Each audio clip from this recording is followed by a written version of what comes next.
दर्शकबिन नमस्ते। लाइफलाइन मिडियाको विशेष कार्यक्रममा यहाँहरूलाई स्वागत छ। दर्शकबिन हामीले लाइफलाइन मिडिया मार्फत विभिन्न व्यक्तित्वहरूसँग विविध विषयमा छलफल अन्तर्क्रिया कार्यक्रमहरू प्रस्तुत गर्दै आइरहेका छौँ। आज पनि हामीले कृषि क्षेत्रसँग आबद्ध रहेको विषयलाई यहाँहरूमा समेट्ने जमर्को गरिरहेका छौँ। आज हामीले प्रतापपुर गाउँपालिका वडा नम्बर 1 मा रहेको समीक्षा एन्ड विराट एकीकृत कृषि फर्मका सञ्चालक नाथुराम छेत्रीसँगको कुराकानीलाई जोड्ने जमर्को गरिरहेका छौँ।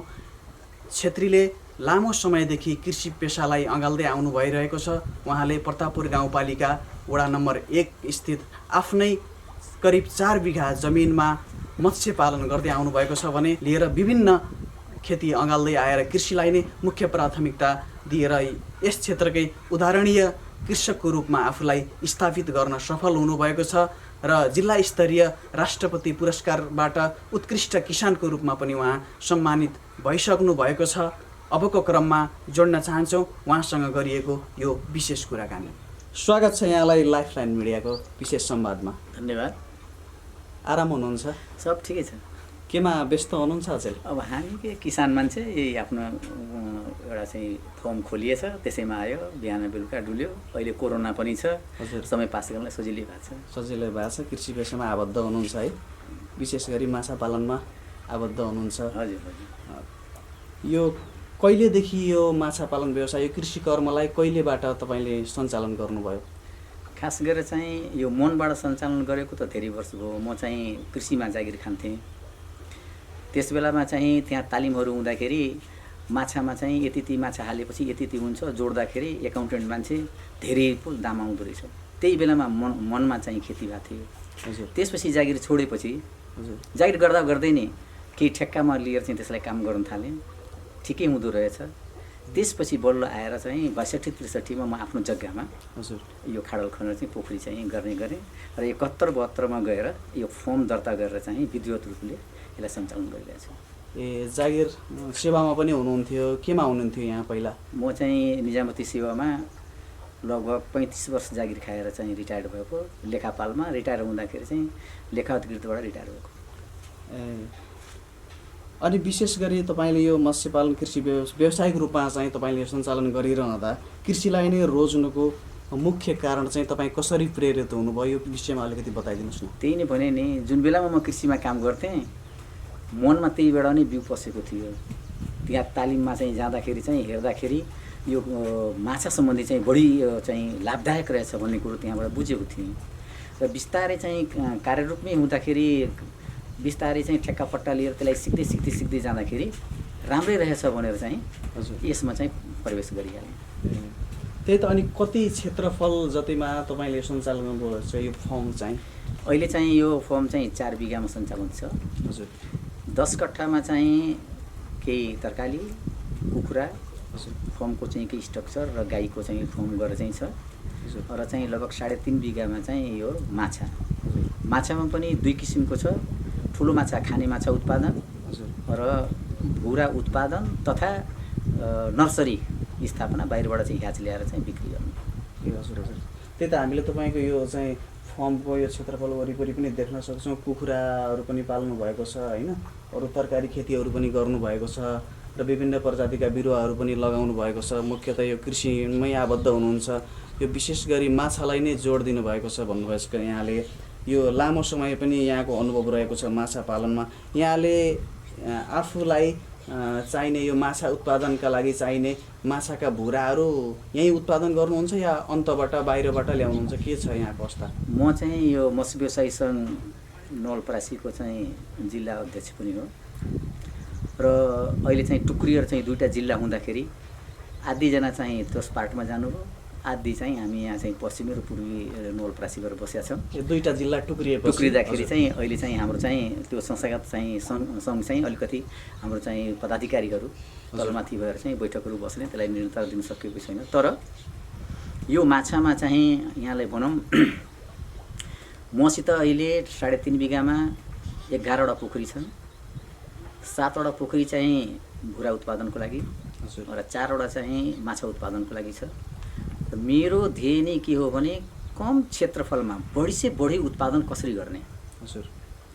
त्यसको लागि चाहिँ हामीले एकपटक चाहिँ एउटा एनजिओ थियो यहाँ आएको, मैले नाम बिर्सेँ, त्यसले चाहिँ लिएर गएर चाहिँ छोरोलाई चाहिँ उहाँ बङ्गलादेश लिएर गयो।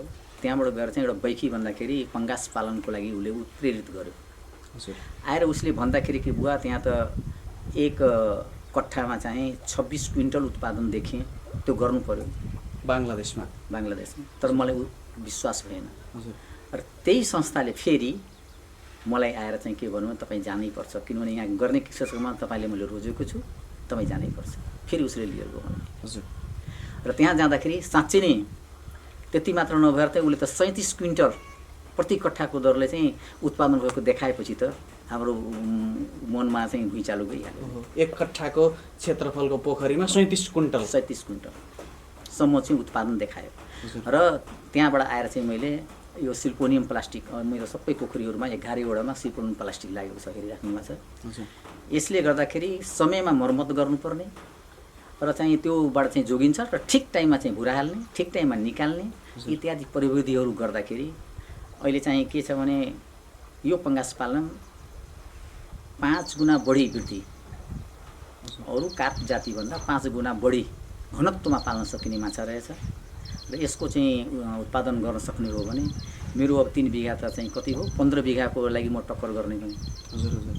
त्यसमा तपाईसँग त्यति क्षमता रह्यो। अब मेरो चाहिँ भौतिक क्षमता 3 बिघा भए पनि हजुर, मेरो चाहिँ बौद्धिक हिसाबले र चाहिँ त्यो ज्ञानले गर्दाखेरि के भयो, म त 15 बिघाको लागि चाहिँ च्यालेन्ज गर्ने भएँ नि त। हजुर। हजुर। त्यस हुनाले म त्यसमा चाहिँ लागेर अहिले चाहिँ काम गर्दैछु र अहिले म पङ्गास पालन पनि देखाउँला तपाईँलाई। त्यसमा चाहिँ अगाडि बढिरहेको छ र चाहिँ भुराको हकमा हामीले कमन कार्पको चाहिँ आफै माउँछौँ, हामीले आफै उत्पादन गर्छौँ र अरू 6 जातको हामी भैरवा मत्स्य फार्मबाट र मण्डल ह्याचरीबाट हामीले चाहिँ ती चाहिँ साना ह्याचहरू लिएर आएर त्यसलाई बढाएर नर्सरीमा बढाएर त्यसले चाहिँ राम्रो चाहिँ क्वालिटीको बीज वृद्धि गरेर चाहिँ बिउहरू चाहिँ किसानलाई बाँड्ने गरिरहेको छ। त्यही त यहाँले भुरा पनि आफै उत्पादन गर्छु भन्नुभयो होइन? वार्षिक रूपमा तपाईँले यो व्यवसायबाट चाहिँ कति माछा उत्पादन गर्नुहुन्छ? तपाईँको यतिको यो क्षेत्रफलमा कति 11वटा पोखरी छन् भन्नुभयो यहाँले। यो सबै पोखरीमा पक्कै पनि माछा पालनै गर्नुहुन्छ? सबै पोखरीमा यो सिजनको समयमा त माछा नै रहन्छ पक्कै पनि। र वार्षिक रूपमा तपाईँले यो आफ्नो क्षेत्रफलबाट कति जति उत्पादन हुन्छ यसबाट? मेन कुरो मैले भने नि 6 कट्ठामा हामीले चाहिँ स्टार्ट गरेका थियौँ पङ्गासमा। 6 कट्ठामा हामीले त्यो 37 क्विन्टल त भएन, तर हामीले 75 क्विन्टल निकाल्यौँ। हजुर। 75 क्विन्टल भनेको हामी थोकमा बिक्री गर्दाखेरि 15 लाखको भयो। 15 लाख। 6 कट्ठामा 15 लाख। तर त्यसको दाना खर्च बढी छ, दानामा आधारित छ, दाना नखुवाइकन हुँदैन। तर एकमुष्ट आउँदाखेरि चाहिँ एउटा रहर पनि हुन्छ। र यो काम गर्नको लागि जेठो छोरा युके र कान्छो छोरा चाहिँ अस्ट्रेलिया, तिनीहरूलाई पनि छोरा बुहारी नै थिए। 4जनालाई चाहिँ मैले नेपालमा झारेँ। सबैजनाले मलाई मूर्ख भन्थे। यो पोखरी खन्ने बेलामा पनि यो बाजे बौरा गइल भन्थे यहाँको लोकल भाषामा। यो चाहिँ बौलायो, खाडल खन्न थाल्यो, यति राम्रो पोखरी जग्गालाई खाडल खन्न थाल्यो भन्थे। तर चाहिँ सोच र चाहिँ ठुलो सोच र चाहिँ आँटका साथ गर्ने हो भने आज उहाँहरूलाई उदाहरणीय कुरा भएको छ। र मेरो चाहिँ यो दक्षिणपट्टि पनि उहाँले पोखरी खन्नुभएको छ, एउटा नयाँ फर्म स्थापना भयो, यही वडामा अर्को चाहिँ फर्म स्थापना भयो र चाहिँ यो बढ्दै गइरहेको छ। र यो माछामा लागि पर्ने हो भने अरू पेसाभन्दा सरल, कम चाहिँ ज्यामी लाग्ने र 200-250 रुपियाँ किलोको कुन वस्तु छ, कुन अन्न छ, कुन चिज उत्पादन छ। अब त कि त चाहिँ त्यही मासुको उत्पादन गर्नु पर्यो, 600-700 रुपियाँ किलो बेच्छु भनेर। तर यत्रो ह्युज आइटममा चाहिँ गर्दाखेरि माछा नै सबभन्दा सजिलो राम्रो देखिएको हुँदाखेरि यसमा चाहिँ सबै सन्तुष्ट छन्। हाम्रा बच्चाहरू पनि सबैले सहयोग गरिरहेको छ। जस्तो कि तपाईँले अघि नै भन्नुभयो, यही व्यवसायलाई निरन्तरता दिनको लागि हामी सबै परिवार चाहिँ यही मत्स्य पालनमै समाहित छौँ, यसैमा हामी लागि परेका छौँ। अस्ट्रेलिया र युरोपबाट पनि गएका छोरा बुहारीलाई पनि फर्काएर मैले यसैमा सामेल गराएको छु, यही व्यवसायप्रति आकर्षित गरेको छु। र सबै हामी परिवारै मिलेर यो व्यवसायलाई सञ्चालन गरिरहेका छौँ। भनेर भन्दै गर्दाखेरिमा उहाँहरूको एउटा वैदेशिक रोजगारी एउटा राम्रो मुलुक गए तापनि उहाँहरूको आफ्नो स्वइच्छाले नै कृषि बुवाले निरन्तरता दिएको कुरालाई नै हामीले पछ्याउनुपर्छ, यसमा राम्रो छ भन्ने उहाँहरूको व्यक्तिगत इच्छाले उहाँहरू आउनुभयो कि होइन तपाईँले तिमीहरू अब आउनुपर्छ भने तपाईँको करकापले हुन्छ नि? यसलाई अलिकति प्रश्न पारिदिनु न। दुईटैको कुरा मिल्यो। उनीहरूले के भन्यो भने म चाहिँ यो ठाउँमा बसेर चाहिँ कहिले पनि मेरो पहिचान स्थापित गर्न बहुत कठिन छ बुवा। म यो देशमा आफ्नो पहिचान करोडपति भए पनि यहाँ चाहिँ पहिचान छैन, अरबपति भए पनि छैन, किनभने यहाँ त्यस्ता तमाम छन्। यहाँ फेसनको केही कुरै छैन, घरको कुनै कुरै छैन। त्यसले गर्दाखेरि यहाँ को मान्छे त्यस्तो भन्दाखेरि त म त पहिचान बनाउने त मेरो ठाउँ त त्यही ठाउँ रहेछ। म त्यहाँ गयो भने म आफ्नो पहिचान बनाउन सक्छु। तर यहाँ चाहिँ मैले पहिचान गराउन चाहिँ सक्दिनँ आफूलाई, किनभने यो बहुत ठुलो ठाउँ रहेछ। यस ठाउँमा मैले आफ्नो पहिचान बनाउन गाह्रो छ। ठिक छ, जे जति कमाइएको छ त्यसैमा आएर चाहिँ हामी पहिचान बनाउने प्रयास गर्छौँ भनेर दुईटै कुरो मिलेको हो बाबु छोराको। आफ्नै मातृभूमिमा आफू व्यावसायिक हुन सकियो भने परिचय पनि रह्यो र आफू व्यावसायिक पनि भयो र दीर्घकाल रूपले गर्न सकियो भने सेटल हुने कुराहरू पनि रहे र अन्य युवालाई पनि यसप्रति आकर्षित गर्नको लागि यो तपाईँको यो व्यवसायलाई देखेर अन्य युवाहरू पनि आकर्षित हुन सक्ने एउटा चाहिँ बलियो सम्भावना पनि रह्यो। तपाईँको यो उदाहरण पनि त बन्न सक्यो नि त। रह्यो, तर दुर्भाग्य के छ भने म यही ठाउँमा हाम्रा छोराहरूले काम गरेको तपाईँले देख्नुहुन्छ भने यी ज्यामी हुन् कि भन्नुहुन्छ। उसले के भन्छ भने यो काम त मैले गरेर आइसकेको हो कहीँ कुनै ठाउँमा, त्यहाँ लाज लागेन। यहाँ के उसले टाउकोमा चाहिँ आफै चाहिँ दाना बोकेर चाहिँ लिएर जान्छ, तर कारमा पनि चढिरहेको छ। यहाँ उसले एउटै पोखरीमा चाहिँ पोखरी चाहिँ खनेर माछा उत्पादन देखाएर जब उसले भन्यो कि बुवा एउटै पोखरीमा 15 लाख भयो भने एउटा कार चढौँ न, त भने हुँदैन बाबु, अझ किसानले चाहिँ कार चढ्ने त यहाँ कोही देखाएको छैन, ठुल्ठुलो छन् किसान। भन्छ कि यस्तै त हो नि बुवा, सँगसँगै जानुपर्छ, हरेक कुरो चाहिँ विकास सँगसँगै जानुपर्छ। अब तपाईँले चाहिँ कार चलाउन मन लाग्छ, तपाईँ चढ्नुहुन्छ, हामीले पनि तर पुरा हुन्छ। 15 लाख निकाल्यो भने अर्को सालमा म 30 लाख निकाल्छु नि, क्लियर भइहाल्छ नि। 15 लाख लोन लिन्छु, 15 लाखमा चाहिँ गाडी किस्त तिरिहाल्छु बुवा, तपाईँ ढुक्क भन्नुहोस्। कति ढुक्क साथ भन्यो, म त दङ परेँ। त्यो त्यसप्रतिको परिश्रम लगाव र व्यावसायिक सफलताले त्यो तपाईँहरूलाई त्यो एक किसिमको ऊर्जा दियो। ऊर्जा दियो। ल ओके भनिदिएँ। 3 सालसम्म रोकेको थिएँ उसलाई कार किन्नलाई, तर 4थो वर्षमा आएर के भयो भने उसले देखाइदियो गरेर। त्यसले गर्दाखेरि के छ भने कृषिमा केही पनि छैन भन्ने हो भने आज मैले के देख्छु भने धेरैजनाले मान्छे भन्छन् कि एक महिनामा मेरो 1.5 लाखको आम्दानी छ, 4 लाखको आम्दानी छ, 1 लाखको आम्दानी छ। मैले यही प्रश्न उहाँलाई गर्न चाहन्छु, उहाँले कर कति तिर्नुहुन्छ? त्यही करबाट थाहा हुन्छ उसले कति आम्दानी गरेको छ। अथवा राज्यले नै किसानलाई चोर बनाउनु प्रयास गरिरहेछ कि आम्दानी नदेखाए। यदि उसले आम्दानी देखाउँछ भने किसानलाई छुट दिनु पर्यो, तर चाहिँ उद्योग दर्ता गरेर चाहिँ यसरी गएपछि अरू सरह नै यो रहेछ, 4 लाखको छुट दिने, बाँकीमा सबै कर लगाउने। हामीले चाहिँ 5,75,000 रुपियाँ चाहिँ आम्दानी देखाउँदाखेरि 4 लाख छुट दिएर 1,75,000मा कर लाग्दाखेरि 37,500 कर तिर्नु पर्यो। अब किसानलाई त 37,500 कर तिर्नु भनेको त बहुत ठुलो कुरा भइहाल्यो। यत्रो परिश्रम, रात दिनको मेहनत, गाईको गु मुददेखि लिएर हरेक चिज गर्दाखेरि उसले कर तिर्नु जाँदाखेरि तिर्यो। तर मभन्दा बढी जग्गा धनीहरूले जसले दर्ता गरेका छैनन्, फर्म दर्ता गरेका छैनन्, तिनीहरूले करै तिर्नु नपर्ने, जति उत्पादन गरे पनि। त करमा दायरा लिएर र कर छुट गर्ने प्रविधिमा केही चाहिँ संशोधन हुनुपर्छ, नत्र भने किसानहरू अलि हतोत्साहित हुन्छ। तपाईँ आफै भन्नुहोस्, 12 लाख यदि कसैले आम्दानी देखायो भने 4 लाख कट्टी गर्न साथ 8 लाखको कर तिर्यो भने उसले 2-3 लाख त कर तिर्नुपर्छ। त्यसले त्यही सरकारले हतोत्साहित नगरोस् र कसरी चाहिँ किसानले चाहिँ दिनरात खटेछ त्यसलाई के चाहिँ सुविधा दिने। मैले लिएको छु, मैले ऋण लिएको छु, मैले सुविधा पाएको छु। 5% लोनमा लिएको थिएँ, अहिले त्यो पनि कम भएर 3.6 मा झरेको छ ब्याज। तर किस्ता त मैले तिर्नै पर्यो, ब्याज तिर्नै पर्यो। वार्षिक रूपमा चाहिँ माछा लगभग 15 लाख बराबरको माछा चाहिँ मैले बेच्छु भन्नुभयो होइन। र तपाईँको यो उत्पादनका बजारहरू चाहिँ कहाँ कहाँ रहन्छन्? प्राय बजारहरू यो उत्पादनहरूलाई कहाँ कहाँ लगेर बेच्नुहुन्छ तपाईँले? यो बजार त यस्तो रहेछ। मैले त के भन्छु भने तपाईँको उत्पादन यस्तो होस् जुन बजारमा प्रतियोगिता तपाईँसित नहोस्, यस्तो चिजको क्वालिटी उत्पादन गर्नुहोस् कि तपाईँको अगाडि तपाईँको प्रतियोगी नै डाउन भइहालोस्, किनभने तपाईँकै माल किन्न होस्।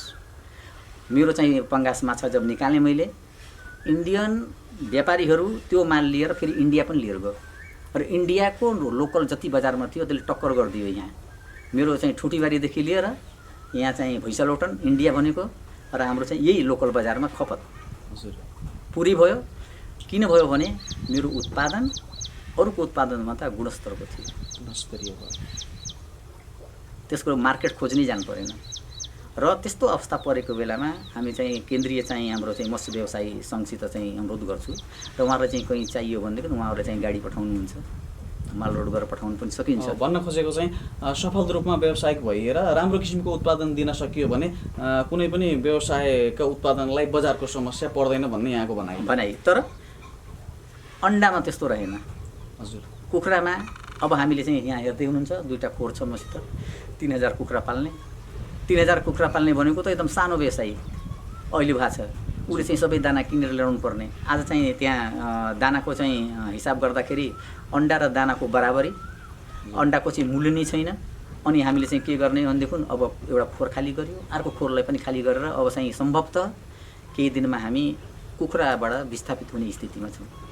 कुखुराबाट चाहिँ विस्थापित हुने अवस्थामा हुनुहुन्छ भनेपछि अब माछालाई नै मुख्य प्राथमिकता माछा। हजुर, यो जस्तो कि तपाईँको यो 11वटै पोखरीमा चाहिँ तपाईँले माछा पालन गरिराख्नु भएको छ। यो कुन कुन प्रजातिका माछाहरू पालन गर्नुभएको छ? यसमा चाहिँ नेपालले चाहिँ सिपाही सिगुरको 7 प्रजाति छन्। हजुर, common carp, bighead carp, silver carp, grass carp र रोहु, नैनी, बिगेट। हजुर, यो 3टा चाहिँ इन्डियन कार्प हुन्, 4वटा चाहिँ चाइनिज कार्प हो। र त्यसपछि चाहिँ मैले चाहिँ के गरेको छु भने पङ्गास भनेको एउटा छुट्टै प्रजाति यहाँ पालन छ। र चाहिँ यो बायोफ्ल्याग ट्याङ्कको चाहिँ यो युट्युबमा चाहिँ निकै प्रचलन आएर चाहिँ यहाँ चाहिँ किसानहरू त्यसमा धेरै आकर्षित भएको देखेँ। के रहेछ भनेर चाहिँ हाम्रो आफ्नै लगानीमा एउटा अनुसन्धान रूपमा चाहिँ यो के रहेछ भनेर चाहिँ यहीँ देखिराख्नु भएको छ। राहालियो यसमा 4 प्रजातिको चाहिँ मैले 4वटा ट्याङ्कमा राखेर यसलाई अनुसन्धान गरेँ। तर यो बायोफ्ल्याग ट्याङ्क नभएर बायोफ्लाप, हामी नेपालको लागि अहिले फ्लाप ट्याङ्क, फ्लापमा जानुपर्छ। किनभने हामीसित अहिले जग्गा जमिन छ, 1 कट्ठा 2 कट्ठा भयो पनि त्यसैमा नै पालन गर्दाखेरि राम्रो। तर यत्रो खर्च गरेर चाहिँ यत्रो चाहिँ इक्विपमेन्ट लगाएर सबै कुरो गरेर त्यसको उत्पादन हेर्दाखेरि नगर्ने छँदै छैन। त्यसले गरी बायोफ्ल्याग ट्याङ्कलाई पनि मैले चाहिँ यो गरेँ। पहिले सेड हालेर गरेँ, सेड निकालेर गरिरहेको छु, ट्रायल गरिरहेको छु। मेरो लागि मात्र होइन, सबै चाहिँ हाम्रो चाहिँ युवा उद्यमीहरूको लागि यो के रहेछ भन्नुको लागि चाहिँ एउटा चाहिँ ट्रायल गरिरहेको छु। जस्तो तपाईँले यो प्रविधि चाहिँ यो सक्सेस छैन, फ्लप छ यो प्रविधि भनिरहँदाखेरिमा त्यो जमिनमा खाडल नखनिकन त्यसमा पानी जमाएर त्यसैमा माछा पाल्ने प्रविधि हो पक्कै पनि त्यसमा गर्ने। त कतिपय अवस्थामा कतिपय तपाईँको कुरालाई एकैछिन मैले रोक्दै कतिपय किसानहरूको आफ्नो जग्गामा चाहिँ मत्स्य पालन गर्ने योजना बनाउँदै गर्दाखेरि खाडल खनिरहँदाखेरि त्यहाँ पानी नजम्ने समस्या र त्यहाँ पानी नअडिने विविध समस्याले चाहिँ माछा पालन गर्न इच्छा जाहेर गर्ने कृषकहरूले पानी नजम्ने कारणले, सिँचाइको समस्या, त्यसमा पानी पुर्याउन नसक्ने कारणले गर्दाखेरिमा माछा पालन गर्न सकिरहनु भएको छैन। त्यस्ता किसानहरूको लागि त त्यो प्रविधि त उपयुक्त होला नि त। यस्तो छ, त्यहाँ बिजुली चाहियो, त्यसले अक्सिजन चाहियो, फ्लोटिङ दाना चाहियो। ती सबै गर्दाखेरि लागत खर्च नउठ्ने गरी गर्नुहुन्छ भने मलाई के भन्नु छैन। लागत जुन उहाँ खर्च गर्नुहुन्छ त्यो चाहिँ उठ्न गाह्रो छ। भनेपछि अत्यन्तै त्यो दुर्बल छ, नेपालमा अहिले दुर्बल छ। किनभने हामीसित 1 कट्ठा 2 कट्ठा जग्गा छ भने हेर्नुहोस् न, सिल्कोनिङ प्लास्टिक लगाएको छ, कहीँ पानी बग्छ केही गर्छ भने त्यसलाई पनि व्यवस्था छ। पुरै पोखरी तपाईँको प्लास्टिकको बनाउन सक्नुहुन्छ, त्यस्तो खाडल जग्गा त्यस्तो छ भने, र त्यसैमा पालन गर्नुहोस्, तपाईँ सक्सेस हुनुहुन्छ। तर यता यो प्रविधिमा आउनुहुन्छ भने त्यसको कस्ट बढ्छ। तपाईँले ट्याङ्क बनाउनु पऱ्यो, त्यसलाई पानी दिनु पऱ्यो, त्यसलाई चाहिँ अक्सिजन दिनु पऱ्यो र फ्लोटिङ दानाहरू चाहिँ चलाउनु पऱ्यो। र ती केमिकलहरू सबै गर्दाखेरि उत्पादन र लागतले नै जित्छ, उत्पादन घटी हुन्छ। उत्पादन भन्दा चाहिँ लागत बढी हुने, किसान स्वतः घाटामा जाने भयो भन्ने तपाईँको भनाइ। सामान्य किसानले चाहेर पनि त्यो प्रविधि अपनाउन नसक्ने भन्ने यहाँको धारणा रह्यो। बस त्यही त। जस्तो लामो समयसम्म यहाँले कृषिलाई रोजिसक्नु भएको छ, त्यसमा पनि मत्स्य पालनलाई चाहिँ मुख्यतः जोड दिएर अगाडि बढिराख्नु भएको छ। जस्तो यसमा मत्स्य पालनमा कृषिमा सरकारी अनुदान, सहुलियत जस्ता कुराहरूको विषयमा पनि अघि यहाँले उठाउनु भयो। मैले पनि सहुलियत लिएको छु, ऋण लिएको छु, त्यति मात्र होइन, सामान्य चाहिँ ब्याज उसमा लिएको छु भन्नुभयो। यसमा चाहिँ सरकारी अनुदानमा, सरकारी सहुलियतमा यहाँको अनुभवले सामान्य किसानको यसमा पहुँच कस्तो मान्नुभएको छ तपाईँले? यदि सही काम गर्ने, खालि चाहिँ मैले चाहिँ फर्म दर्ता गर्ने अनि त्यहाँ चाहिँ निवेदन हाल्ने, त्यहाँबाट अनुदान लिने, खाने यदि हो भनेदेखि सबभन्दा गलत प्रवृत्ति। म गर्छु भन्ने मान्छे, मैले एक ठाउँमा पनि कहीँ फोन पनि लगाइनँ। मैले 10 लाखको योजनामाथि गत सालमा चाहिँ मैले दिएको थिएँ निवेदन। तर मैले के थिएँ भने नवीन प्रविधि जस्तै पङ्गास पालन, यो पङ्गास पालनमा नवीन प्रविधि हो र यसलाई चाहिँ गरेर चाहिँ मैले चाहिँ आफ्नो चाहिँ डाटा बनाएर दिँदाखेरि 10 लाख सरकारको र 10 लाख मेरो 20 लाखको प्रोजेक्ट पर्यो। र यो पङ्गास पालनको लागि चाहिँ मैले चारैतिरबाट चाहिँ यो बाउन्ड्री यसको चाहिँ कम्पाउन्डिङ भयो, गेट बन्यो। अहिले जुन हामी सेडमा बस्यौँ सेड बन्यो, बायोफ्ल्याग ट्याङ्क बन्यो, दाना मेसिनहरूमा र चाहिँ इक्विपमेन्टहरूमा चाहिँ सबै गर्दाखेरि 10 लाख मेरो 10 लाख सरकारको गरेर चाहिँ अनुदान पाइयो त। र त्यो अनुदान लिन पनि गएन, मैले निवेदनहरू सबै हालेर बिल भरपाई राखेर कृषि कार्यालय मैले जम्मा गरिदिएँ। त्यसपछि मैले लिन गएन, खाता नम्बर राखेको थियो। खातामा चाहिँ पैसा जम्मा भएपछि मलाई जानकारी आयो तर 9,63,000 रुपियाँ खातामा आएको रहेछ, करकट्टाहरू भएको रहेछ। र तर चाहिँ साना किसानलाई यो अनुदान पनि बहुत ठुलो चुनौती छ, किनभने उसले 10 लाख त लगाउनु पर्यो नि 10 लाख लिनुको लागि। हजुर, त्यसले गर्दाखेरि सही ठाउँमा साना पुँजी भएका किसानहरूलाई लगानीको नै मुख्य चुनौती रह्यो। लगानी कहाँबाट लगाउने? किनभने जबसम्म तपाईँले 20 लाख लगानी पुरै गरेर कम्प्लिट गरेर तबसम्म चाहिँ उसले चाहिँ नापी नक्सा केही पनि गर्दैन। तपाईँ त 20 लाख लगानी कहाँबाट ल्याउने? 20 लाखको मैले गरेर बिल भरपाई पेस गरेपछि बल्ल 10 लाख आयो। एउटा कुरो के भन्न चाहन्छु भने अहिले चाहिँ यो कोरोना आएको बेलामा सबै मान्छेहरू सहरबाट गाउँतिर भागिरहेका छन्। किन भागिरहेछन् म बुझ्न सकेको छैन र बहुत धोत्लिएँ। किन मान्छे चाहिँ सहरमा गएको, त्यहीँ चाहिँ सुविधा छ, चाहिँ औषधिको सुविधा त्यहीँ छ, जागिर त्यहीँ छ, तलब त्यहीँ थियो, ठुल्ठुला घर त्यहीँ थिए, चिप्लो गाडी त्यहीँ थियो, सबै कुरो त्यहीँ थियो। तर आज ती मान्छेहरू सबै भागेर गाउँमा, अनि म कसरी बाँच्छु र जीवन निर्वाह गर्छु भनेर भागिरहेको छ। यो मैले चाहिँ बडा धोत्लिएँ। बाँच्ने आधार के रहेछ? त्यो चिप्लो गाडी रहन्छ, घर रहन्छ, ती ठुल्ठुला दरबार रहन्छन्, रहेछ त आखिर अन्न। त्यही किसानले उत्पादन गर्ने अन्न नहुने भने कोही पनि मान्छे बाँच्दैन। सबभन्दा अत्यावश्यक वस्तु के रहेछ? अब बल्लै उसले बुझेको छ, यो कोरोनालाई पनि बुझाएको छ र आज भाग्दै आइरहेछन् गाउँमा। ती युवाहरूले बुझुन् कि के रहेछ अत्यावश्यक वस्तु। त्यो ठुल्ठुला महल रहेछन् कि इटलीमा चाहिँ पैसा निकालेर चाहिँ सडकमा फालिदियो, त्यही नै सबभन्दा महत्त्वपूर्ण रहेछन् कि त्यही नै महत्त्वपूर्ण रहेछन् कि पैसा त रहन्छ, किनभने पैसा थियो त्यही खाए पनि हुन्थ्यो पकाएर, तर नमिल्ने रहेछ। र आज चाहिँ त्यसले बुझेको छ कि गाउँ नै रहेछ मेरो बाँच्ने आधार, किनभने सर सापट्टि लेनदेन जे पनि गर्न सकिन्छ, मिल्ने कुरा त्यही रहेछ मेरो गाउँमा। भागिरहेछन् गाउँतिर मान्छे। मलाई त चाहिँ केही सकारात्मकता पनि देखिएको छ त्यहाँ कि केही रहेछ गाउँमा। तपाईँको भनाइअनुसार तपाईँले जुन अहिले भन्नुभयो सहर छोडेर मान्छेहरू गाउँ केन्द्रित भए र मुख्य कुरा भनेको कृषि नै रहेछ, कृषिबाट किसानले उब्जाएको अन्नले नै मान्छेहरू बाँचिरहेका छन् भन्नुभयो। र यसर्थ यो तपाईँको कुरालाई जोडिरहँदाखेरि सबै मान्छेहरू गाउँ फर्किरहेका छन् भन्नुभयो यहाँले। पक्कै पनि अब सरकारले ग्रामीण क्षेत्रका उर्वर भूमिलाई सदुपयोग गरेर सहर केन्द्रित युवाहरूलाई पनि गाउँमै कृषिप्रति आकर्षित गर्नका निम्ति सरकारले के कस्ता अवधारणा ल्यायो भने कृषि क्षेत्र व्यावसायिक रूपमा अगाडि बढ्न सक्छ भन्ने के छ यहाँको धारणा? सबभन्दा पहिले त्यो फर्केर आउने मान्छेले बुझ्नु पर्यो के रहेछ भन्ने कुरो। यदि बुझ्यो भने उसले नै खोजी गर्नु पर्यो, उसले सपना देख्नु पर्यो। सरकारले साथ अवश्य दिन्छ, तर यहाँ त सपना कस्तो देख्छन् भनेदेखि कसरी त्यो पैसा फुत्काउने, कसरी लिने, काम नगर्ने, यो मानसिकताबाट पहिले हटेर मैले केही गर्छु पहिले भावना लिएर आउनु पर्यो। र आज हेर्नुहोस् कति जग्गा चाहिँ खाली छन् र मैले यो पोखरी मात्र होइन, यो पोखरीको डिलमा हेर्नुहोस् केरा देख्नु भएको छ। पुरै डिलमा मैले कागती लगाएको छु। भोलिको दिनमा म यो क्षेत्रलाई यो चाहिँ 9वटा चाहिँ वडालाई कागती पुर्याउने लक्ष्य राखेको छु। लक्ष्य त्यस्तो होस् कि मैले केही गर्छु र त्यहाँ चाहिँ गर्छु भनेर। त्यो कागती नेपालमा चाहिँ नभएर चाहिँ सिडलेस कागती कलकत्ताबाट झिकाउनु सफल भएँ र अहिले चाहिँ पुरै डिलमा लगाएको छु। एउटा डिलमा चाहिँ आज निस्केको चाहिँ मेरो चाहिँ लौका 100 वटा, 100 वटाको मूल्य कति? 2000। तर चाहिँ अब यदि युवाले सोध्छ ए 20 रुपियाँ गोटा चाहिँ लौका बेचेर चाहिँ मेरो जीवन निर्वाह हुन्छ, मैले कृषिमा बस्दाखेरि, मैले कृषि डाइट पढ्दाखेरि 1 हेक्टरको चाहिँ धान लगाउँदाखेरि उसको आम्दानी जम्मा जम्मी 3,500 4,000 हुन्छ अरे, 5,000 हुन्छ अरे। 1 हेक्टर भनेको चाहिँ यहाँ त कुनै किसान नै छैन, 1.5 बिघा हुने किसान छैन। त्यसले चाहिँ अब चाहिँ 3,000 4,000 को चाहिँ धान सालभरिमा चाहिँ बचत गरेर चाहिँ उसले चाहिँ बस्न सक्छ? बस्दैन। उसलाई चाहिँ बढी से बढी, जस्तै मैले भने नि माछामा मैले 3 बिघामा छु, म 15 बिघाकोलाई टक्कर दिने गरी म माछा, त्यस्तो सोच भएको। आज चाहिँ एकजना चाहिँ किसानले मैले भन्छु तपाईँले उनको आफ्नो जग्गा छैन, अर्काको जग्गामा अर्को गाउँमा गएर उहाँले चाहिँ जुन काम गर्नुभएको छ, केरा खेती, रामप्रसाद श्रेष्ठ हो, उहाँ नोकरी पनि गर्नुहुन्छ, उहाँ किसान पनि हो। टमाटर खेती गर्नु हो अर्काको जग्गामा, तल्का पिट्दै यो एरियाले खान सकेन उहाँको टमाटर। के सोच लिएर आउनु पर्यो? मनिर त आएको एउटा किसान के थियो भने इजरायलबाट आएँ, ल बुवा के गर्नु पर्यो? मैले इजरायलमा तपाईँले माटो छुनुभयो? माटो छोएँ, यहाँ नेपाल प्रवेश गरेपछि तपाईँ माटो छुनुभयो? छोएन।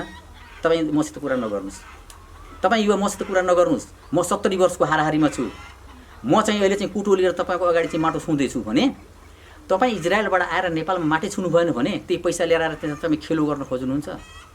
हजुर, तपाईँ जे सिकेर आउनुभएको छ त्यो प्रयोग गर्नुहोस् न। ती मान्छेहरूले पनि त्यहाँ जे सिकेका छन्, यहाँको जति उत्पादन छ त्यसलाई दोब्बर तेब्बर बनाउने गरी चाहिँ काममा लाग्नु किन हुँदैन? गर्नु पर्यो। हामी चिन्ता होइन, चिन्तन गरौँ, केही चिन्तन गरौँ। द्रव्य मात्र होइन, त्यसको सदुपयोग कसरी गरौँ त्यो भन्ने सोचमा रहौँ, अवश्य सफलता प्राप्त हुन्छ। पश्चिम नवलपरासीमा मत्स्यपालक कृषकहरूको अवस्था के देख्नु भएको छ यहाँले? खास गरेर चाहिँ यहाँ के छ भने माछामा त हजुरको मलाई घाटा लाग्यो, म डुबेँ, बर्बाद भएँ भन्ने कमी हुन्छन्। तर प्राकृतिक प्रकोपहरू एउटा छन् जसमा चाहिँ बढी बाढीहरू आएर डुबान गरिदिने, यसका मुख्य चुनौतीहरू हजुर डुबान गरिदिने केही चुनौतीहरू छन्।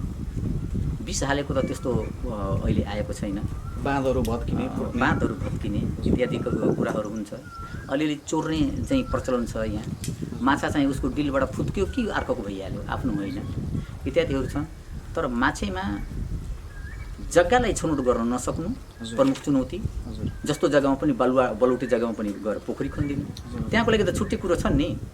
हामी मसरुमको अवधारणा ल्याउन सक्छौँ। हामीले कुखुरा पालनको भने नि अहिले कुखुराको यस्तो स्थिति आएको मैले छोड्नु परिरहेछ, तर त्यो मैले भन्न सक्दिनँ। त्यो माटो चाहिँ कुन उत्पादनको लागि उपयुक्त छ पहिला त्यसको परीक्षण गरिनु पर्यो, जानु पर्यो। हजुर, जहाँ उखु हुन्छ त्यहाँ उखु जानु पर्यो। त्यसले गर्दा त्यस्तो गरेर चाहिँ जाने हो भने माछामा मलाई घाटा लाग्यो, म विस्थापित भएँ भन्ने छैन। म उखुबाट विस्थापित भएको किसान हो, यो सबै उखु खेती हो मेरो, उखुबाट विस्थापित भएँ। आज उखुमा पनि म अनुसन्धान गर्दैछु। उखु यदि चाहिँ कुनै चाहिँ मान्छेले यहाँ एउटै भाउ छ तर अरू ठाउँमा के रहेछ 3टा भाउ रहेछ, उच्च गुणस्तरको छुट्टै, मध्यमको छुट्टै, र यहाँ सबभन्दा कम गुणस्तरको लगाउने मिल पनि खत्तम चौपट, किसान पनि चौपट। जस्तो कि तपाईँले यो माछाहरूलाई चाहिने दाना बाहिरबाट खरिद्नुहुन्छ या आफैले उत्पादन गरेर कसरी दानाको व्यवस्थापन गरिराख्नु भएको छ? मेरो यो 3.5 बिघा जग्गाको लागि चाहिने दाना उत्पादन गर्नुको लागि यहीँ भैरवामा चाहिँ तमाम दानाका चाहिँ कच्चा पदार्थहरू चाहिँ पाइने स्थान रहेछ। त्यो पत्ता लगाएर हामीले त्यहीँबाट चाहिँ लिएर आउँछौँ। र मसित चाहिँ दाना फोड्ने, पिन्ने र दाना बनाउने सानो स्कुलको सिङ्गल फेसको मोटरहरूबाट 3टा मोटरहरू छन्, ती मोटरहरूबाट छुट्टा छुट्टै गरेर चाहिँ दाना निकाल्ने र तिनीबाट चाहिँ खुवाउने गरिरहेको छु। र आफूले चाहिँ त्यत्तिकै सानै स्केलमा चाहिँ आफूले चाहिँ बिक्री गर्ने गरी होइन, आफूले प्रयोग गर्ने गरी। हजुर, कार्यक्रमको अन्तिममा पनि आइसकेका छौँ हामी। यहाँसँग लामो कुराकानी पछि अब अन्त्यमा यो मुख्यमा मत्स्य व्यवसायका लागि, मत्स्य पालनका लागि र अन्य कृषि व्यवसायका लागि यसका चुनौतीहरू के छन् र यसका समाधानका उपायहरू पनि के छन्, र अब आउने पिँढीलाई कृषि व्यवसायमा आकर्षित हुने, नयाँ पिँढीलाई मत्स्य पालनमा आकर्षित हुने युवा पिँढीलाई तपाईँले के भन्न चाहनुहुन्छ? कस्तो किसिमको सुझाव दिन चाहनुहुन्छ? मत्स्य व्यवसायमा यदि कोही केटा र चाहिँ कुनै चाहिँ युवाहरू उद्यमीहरू लाग्न चाहनुहुन्छ भने स्वागत छ, र उहाँहरू चाहिँ लाग्न सक्नुहुन्छ। जग्गाको छनौट, पानीको व्यवस्था, पानीमै रहने हो, पानीको स्रोत नभएको ठाउँमा चाहिँ यदि पोखरी खनेर चाहिँ गयो भने फ्लाप हुने कुरा आउँछ। र अधिकतम नयाँ टेक्नोलोजीहरू आइसकेका छन्, दाना पानी र चाहिँ बिउको खास गरेर चाहिँ बिउ यदि क्वालिटीको छानेर राम्रोसित चाहिँ उसले चाहिँ टाइममा चाहिँ समय दिन्छ, बिहान बेलुका मात्र समय दिनुपर्छ। दिनभरि अहिले हेर्नुहोस् मेरा छोराहरू कोही पनि छैन, छोराभरि उहाँहरू चाहिँ रिल्याक्समा एकदम आराम छ अहिले, तर बिहान बेलुका दुवै टाइम चाहिँ यहीँ हो। त्यसै बेलामा चाहिँ हेरिदिने हो भने पनि यो चाहिँ पेसालाई पुग्छ, माछालाई बिहान बेलुकाले पुग्छ। रेखदेख बिहान बेलुका भएन भने ऊ किसान होइन। र यसको चाहिँ उत्पादन राम्रो छ र यसको चाहिँ मूल्य ठिक छ। मेन कुरो के छ भने इन्डियाको मार्केटले गर्दाखेरि हामीलाई केही अप्ठ्यारो पारिरहेको छ। उसका सडे गलेका र चाहिँ दूषित माछाहरू पनि यहाँ चाहिँ सस्तो भनिदिएपछि मान्छेमा चेतना नभएको हुँदाखेरि उसले त्यो माछा खान तयार हुन्छ, सस्तो भएको हुँदाखेरि। र त्यसको लागि चाहिँ हामीले सरकारी स्तरबाट र चाहिँ हामी माछामा लाग्ने प्रत्येक युवालाई मैले यहाँ लाग्नुहोस्, आउनुहोस्, तपाईँको भविष्य उज्जवल छ भन्न चाहन्छु। हुन्छ, हामी कार्यक्रमको निर्धारित समय पनि सकिन लागिसक्यो। व्यस्तताका बावजुद पनि हामीलाई समय दिनुभयो। समय र सम्वादका लागि धन्यवाद यहाँलाई। धन्यवाद यहाँलाई।